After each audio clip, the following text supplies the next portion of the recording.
Lesson 2 quiz.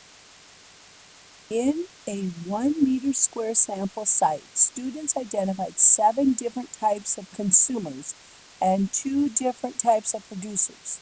Which is the best way to classify the consumers?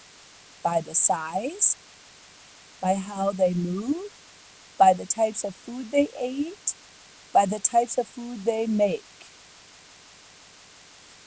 Invasive plants compete with native plants for resources. Which statement describes what is likely to happen to a native plant that competes with a fast-growing invasive plant? Their numbers will decrease, their numbers will stay the same, their numbers will increase slightly, their numbers will increase greatly. Megan's class has decided to restore an empty lot to the way it was before the town was built.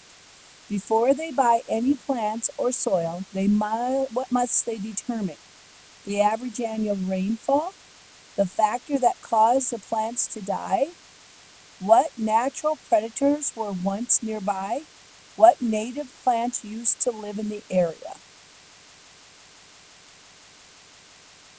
Dr. Dolene is a paleontologist. She goes on a geological field trip to look at some interesting rocks in her area. One place has a large flat surface covered with fossils. Is it possible that Dr. Dolene to learn about this ancient ecosystem by marking out a grid? No, because there are no organisms living there now. No, because the area is not completely flat and the grid would not be accurate. Yes, because the fossils are easy to see just as living organisms are easy to see.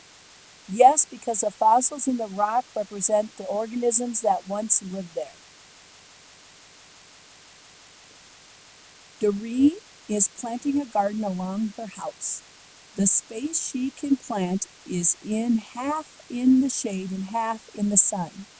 What type of plant should she plant to get the best results in her garden?